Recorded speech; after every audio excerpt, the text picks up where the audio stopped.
Au début des années 90, le Pérou traverse la pire crise économique de son histoire. Alberto Fujimori est élu président et il se voit imposer un programme d'ajustement structurel par les grandes institutions économiques internationales. Dans le cadre de ce programme, on demande au gouvernement péruvien d'entamer un processus de flexibilisation du droit du travail, lequel comportait l'affaiblissement du système de protection de la sécurité de l'emploi. Au cours des années 90, le Pérou passera d'un système de stabilité absolue à un système de pseudo-stabilité qui se trouvera à l'origine de vagues successives de congédiements ayant affecté à des centaines de milliers de travailleurs dans le secteur public et dans le secteur privé. Certains de ces congédiements donneront origine à des batailles judiciaires devant le tribunal constitutionnel, ci-après le tribunal. Au début des années 2000, ce tribunal adoptera des décisions qui deviendront un frein au processus de flexibilisation mentionné et qui feront partie d'un nouveau processus, celui de la reconstruction du droit du travail péruvien par la voie de la juridiction constitutionnelle. Cette présentation analysera deux décisions de principe qui ont eu pour effet de limiter de manière importante les prérogatives patronales en matière de terminaison du contrat de travail. Donc, vous avez déjà eu le temps de regarder le plan de ma présentation. Pour mieux comprendre la démarche du tribunal constitutionnel péruvien, il est très important de se référer à deux piliers constitutionnels sur lesquels il s'est appuyé dans sa démarche. Le premier pilier, c'est le fait que le Pérou est un État social et démocratique de droit. Donc, il incarne, selon le tribunal constitutionnel, je fais référence à une décision de principe du tribunal là-dessus, selon le tribunal, cet État incarne les valeurs de dignité de la personne, d'égalité réelle, de solidarité, de justice sociale, et demande que ces valeurs puissent avoir un impact réel dans la vie quotidienne des citoyens. Selon le tribunal, l'État social reconnaît l'existence de besoins découlant du statut socio-économique de l'individu et les inégalités sociales, donc la disparité de pouvoir employeur-salarié. Les droits socio-économiques et culturels sont reconnus en tant que droits fondamentaux de la personne et en tant que moyen pour faire face aux besoins des individus. Selon le tribunal, l'un des objectifs de l'État social est d'assurer la jouissance réelle des droits fondamentaux de la personne. Donc l'État doit jouer un rôle actif et promoteur, notamment en matière des droits sociaux. Selon le tribunal, les droits fondamentaux, y compris les droits sociaux, ont des effets verticaux vis-à-vis de l'État et horizontaux vis-à-vis d'autres personnes. Donc, ensuite, il y a la protection constitutionnelle du travail. Donc, le travail occupe une place éminente dans l'organisation sociale et sur le plan des politiques publiques, selon la Constitution péruvienne. Il est le fondement du bien-être social et moyen de réalisation de la personne. Il doit faire l'objet d'attention prioritaire de la part de l'État. Le tribunal constitutionnel a identifié un principe constitutionnel de protection du travail. Donc, le travailleur est protégé par la Constitution dans toutes les étapes du rapport salarial. Selon le tribunal, ce principe de protection constitutionnelle découle premièrement de l'État social et deuxièmement de différentes règles constitutionnelles accordant divers droits aux salariés, par exemple congé maternité, congé annuel, repos hebdomadaire, semaine de travail, participation aux bénéfices de l'entreprise, etc. Rapidement, pour mieux situer la démarche et l'évolution du droit péruvien en matière de protection de l'emploi, il faut dire que dans le monde hispanophone, on reconnaît 4 systèmes de protection de l'emploi. Donc, premièrement, il y a un système qu'on appelle de stabilité absolue, qui adhère au principe de causalité.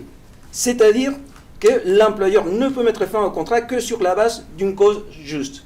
Donc, le respect de ce principe de causalité se trouve à l'origine de l'annulation du congédiement injustifié et on prévoit comme mesure réparatrice l'indemnité de perte salariale et, très important, la réintégration du salarié.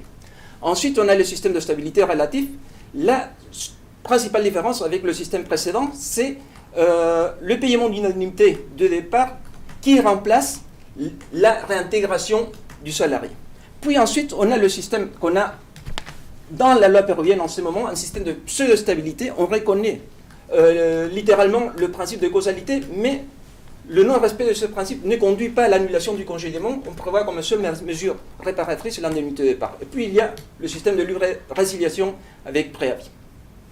Pour mieux comprendre la protection découlant de la Constitution de 1993, il faut dire que dans la Constitution de 1979, on reconnaissait de manière explicite la sécurité d'emploi comme un droit de tous les salariés. Donc on reconnaissait aussi le principe de causalité, et l'interprétation prédominante de cette Constitution allait dans le sens de la reconnaissance d'un système constitutionnel de stabilité absolue. Dans la Constitution de 1993, on dit tout simplement que la loi protège adéquatement le travailleur contre le congédiement arbitraire. Là-dessus, il y a eu deux interprétations divergentes. Premier courant, interprétation littérale et historique pro-flexibilité, selon lesquelles, à la différence de la Constitution de 1979, il est clair que la Constitution de 1993 n'a pas de parti pris pour la stabilité absolue. En deuxième lieu, la Constitution a confié au législateur le pouvoir de définir de manière souveraine la protection adéquate contre le congédiement. L'autre courant, ce que j'appelle une interprétation systématique et téléologique protectrice du droit au travail, nous dit que l'article 27 ne peut pas être lu isolément. Le droit au travail limite la libre configuration de la loi de mise en œuvre de l'article 27 et protège le salarié contre le congédiement arbitraire. Sur le plan législatif, le système de sécurité absolue a été introduit au Pérou en 1970. Donc il y a eu quelques modifications en cours de route. Et là, on se retrouve au début des années 90 avec le processus de flexibilisation du droit du travail. Donc la sécurité absolue est affaiblie en premier lieu par le décret législatif 727. Donc le juge peut remplacer la réintégration par une indemnité de départ.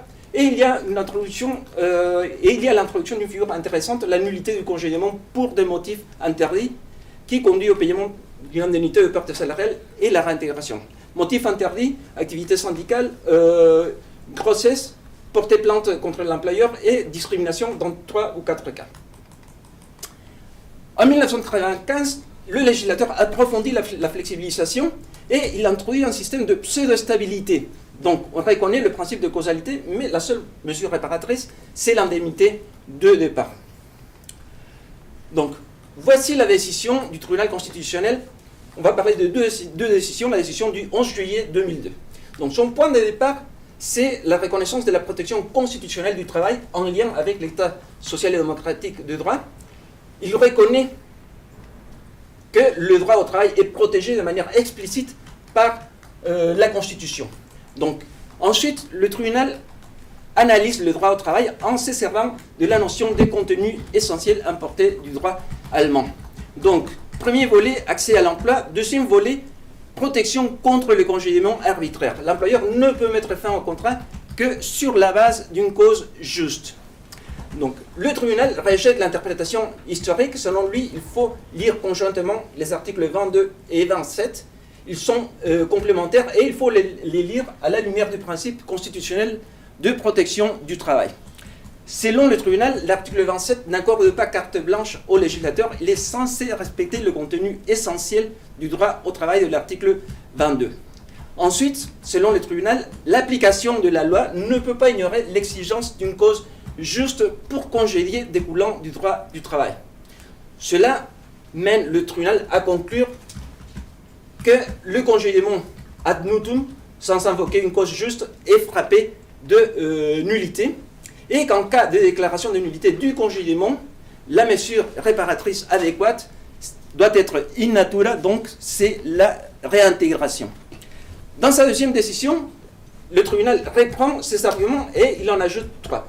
Premier argument, c'est le principe de primauté constitutionnelle. Il n'est pas possible de reconnaître l'efficacité d'un acte qui va à l'encontre de la Constitution. Le tribunal doit accorder la protection la plus vaste, efficace et rapide possible. Et donc, cette protection, c'est la restitution du droit, l'emploi perdu, dont le sujet, le salarié, a été privé, et la suppression des effets de l'acte inconstitutionnel. Donc, le tribunal va ajouter 2 cas de figure où il y a nullité du congédiement. Donc, premier cas de figure, c'est le congédiement qui a lieu en faisant fi des droits fondamentaux de la personne. Le congédiement qui va à l'encontre des droits fondamentaux de la personne. Deuxième cas de figure de nullité qu'on ajoute, c'est la nullité du congédiement dit frauduleux. Donc, rapidement, je voudrais m'attarder sur certains éléments du cadre constitutionnel péruvien ayant eu un impact décisif dans le raisonnement du tribunal constitutionnel. Le premier élément, c'est l'influence de l'État social dans le raisonnement du tribunal. Donc, premièrement, l'État social en tant que principe recteur du système juridique. Donc, l'État social donne cohérence au système. Il imprègne les dispositions constitutionnelles en matière de droits fondamentaux avec ses objectifs de redressement des situations d'injustice, d'inégalité et d'insécurité sociale. L'État social joue un rôle normatif actif tout en rejetant une position abstentionniste axée sur l'égoïsme vertueux. Il configure les relations sociales à partir des valeurs qu'il inspire. Les droits fondamentaux de la personne constituent l'un des piliers de l'État social et les droits fondamentaux sont objectivés. Ils deviennent une garantie institutionnelle avec des effets normatifs.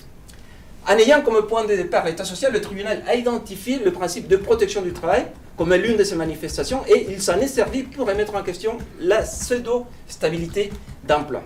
Deuxième volet, l'État social et son impact sur l'interprétation de la Constitution. Donc, l'intervention étatique n'est pas considérée comme un acte d'ingérence devant faire l'objet d'un contrôle restrictif, mais plutôt comme le moyen d'assurer l'existence des droits sociaux et leur progressivité. Selon le tribunal constitutionnel, dans le cadre de l'État social, les droits fondamentaux doivent être interprétés en vue d'assurer les niveaux de protection les plus vastes et efficaces possibles. C'est le principe pro libertatis. L'exercice légitime d'une liberté économique, là on analyse le comportement de l'employeur, l'exercice légitime d'une liberté économique, les droits de gérance, tolère uniquement les comportements compatibles avec le respect et la promotion des droits fondamentaux et la fonction sociale que la Constitution lui attribue.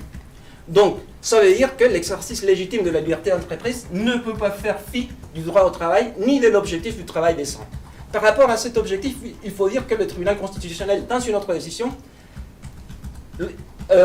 il a associé l'objectif du travail décent de manière explicite au bien-être social qui, selon le tribunal constitutionnel, est l'un des piliers du modèle d'économie sociale de marché prévu dans la Constitution. Donc il y a une reconnaissance explicite et constitutionnelle de l'objectif du travail décent qui limite les pouvoirs patronaux.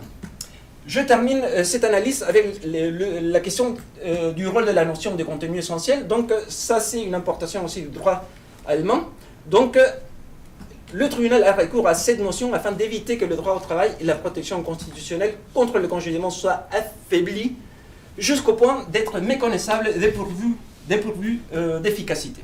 Donc, selon le tribunal constitutionnel espagnol, et ça c'est la jurisprudence importée dans le droit péruvien, on définit le contenu essentiel de deux manières. Donc on fait le lien entre le langage utilisé par la norme et la doctrine.